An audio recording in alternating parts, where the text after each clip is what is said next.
안녕하세요. 얼굴 디자이너 김성훈입니다. 오늘은 이마 거상과 눈썹 하 거상이 어떤 차이가 있는지 설명을 한번 드려볼게요.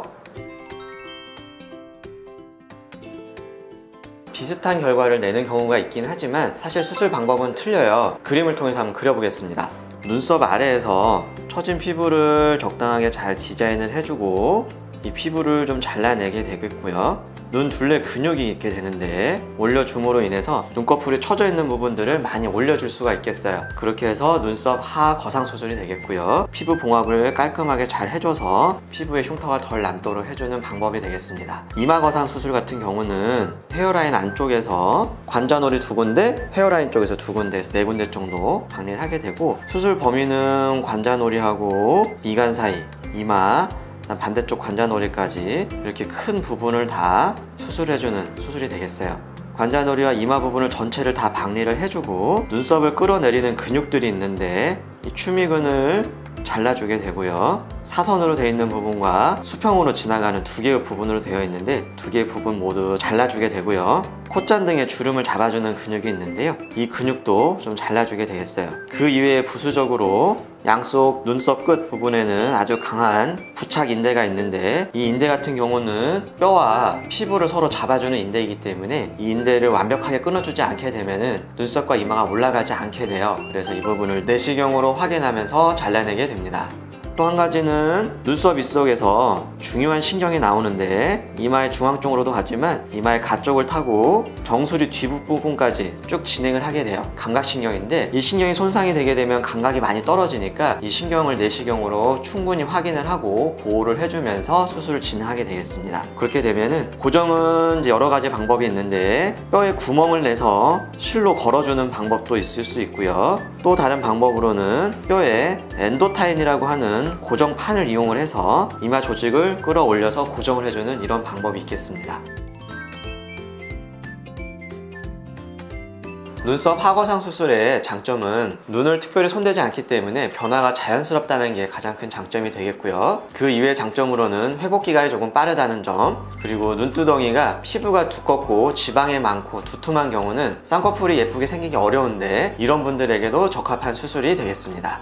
눈썹 하거상 수술의 단점으로는 첫 번째는 눈썹 아래 흉터가 당분간은 보인다는 점이겠어요. 2달째까지는 누가 봐도 선명한 칼자국으로 보이게 될 거고요. 4개월에서 6개월쯤 됐을 때 남들 눈에는 잘 보이지 않는 하얀 선으로 변화를 하게 되겠고 6개월에서 1년쯤 됐을 때 본인 눈에도 신경 안 쓰이는 정도로 흉터는 많이 좋아지긴 합니다. 두 번째는 눈썹과 눈 사이가 약간은 가까워지는 듯한 그런 경향이 생겨요. 그래서 약간은 눈이 답답해지는 경우가 있을 수가 있겠고요. 마지막으로 세 번째는 검은 동자의 바깥쪽 처짐은 확실히 올라가는데 검은 동자의 안쪽 처짐, 즉 안쪽 흰자, 코 쪽 흰자 윗부분의 피부 늘어짐은 해결이 되지 않는 수술이기 때문에 수술에 약간은 부족한 느낌이 드실 수는 있어요. 이런 경우는 다른 수술과 병합을 하게 되면 충분히 개선할 수 있는 그런 부분이 되겠습니다. 이마 거상 수술의 가장 큰 장점은 절개창이 두피 안에 있기 때문에 수술 이후에 흉터가 잘 보이지 않는다는 점이 되겠고요. 두 번째 장점은 특별히 쌍꺼풀 수술을 하거나 눈썹 주변에 절개를 하지 않았기 때문에 변화가 아주 자연스러워요. 그래서 수술 자체는 이마 거상이라고 하면 큰 수술처럼 느껴질 수 있지만 회복 기간은 훨씬 빠르다는 점, 그게 장점이 되겠고요. 마지막으로는 이마 거상을 해서 눈썹 자체가 한번 올라가게 되면은 나중에 피부 노화나 이런 피부에 늘어짐이 생긴다고 하더라도 눈썹 자체의 위치가 뚝 떨어지지는 않기 때문에 보다 간단한 수술로 충분히 해결할 수 있다는 점이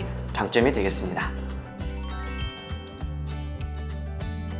눈썹 하거상 수술이 가장 적합한 부분들은 눈꺼풀에 처짐이 많고 두툼한 경우, 이런 경우에 가장 좋은 선택이 될 수가 있겠고요. 부가적으로 나는 쌍꺼풀이 싫다, 이런 경우에도 적합한 수술이 되겠습니다. 이마 거상 수술 같은 경우는 눈썹과 눈 사이 거리가 매우 가까우신 분들이 사실은 많아요. 눈썹과 눈이 가깝게 되면은 쌍꺼풀이라고 하는 구조물을 그리고 싶은데 도화지가 작게 되면은 그림을 크게 그릴 수가 없어요.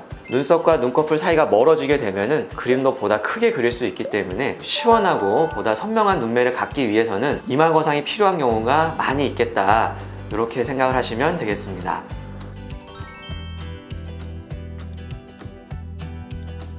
유지되는 기간은 사람마다는 차이가 많이 있어요. 일반적으로 뭐 몇 개월 또는 1년 안에 재발하는 경우는 없고요. 평균적으로는 3, 4년에서 4, 5년 정도 지나게 되면은 조금 늘어지는 느낌이 드는구나, 이런 느낌은 받으실 수가 있겠고요. 한 7, 8년 또는 길게는 10년 정도 지났을 때는 수술하기 전처럼 많이 처지는 느낌, 그래서 추가적인 수술이 좀 필요하겠구나, 이런 느낌이 생기실 수가 있겠습니다. 피부에 늘어짐이 많이 있는 중년의 같은 경우는 이 두 가지 수술을 병용하게 되면은 보다 좋은 그런 결과를 나타낼 수가 있는데요. 일단은 처진 피부를 눈썹 아래에서 충분히 제거를 해주고 그 이후에 눈썹 자체를 들어 올려주게 되면은 보다 눈이 시원하고 선명해지고, 우리가 이제 이마 거상을 하기 위해서는 내시경으로 보면서 추미 근육과 콧등에 있는 주름을 잘라줘야 되는데, 눈썹 하거상 수술을 같이 진행을 하게 되면 눈썹 하거상 수술의 절개창을 통해서 이 추미근을 충분히 조작할 수 있기 때문에 수술도 보다 빠르게 진행이 될 수가 있겠고, 눈으로 직접 보고 근육을 잘라주기 때문에 추미근 절제도 보다 완벽하게 진행을 할 수가 있겠습니다. 그래서 두 가지 수술을 병용하게 되면은 훨씬 더 좋은 결과를 얻는 경우는 중년 이후에서는 대부분의 경우에 해당이 된다, 이렇게 생각을 하시면 될 것 같아요.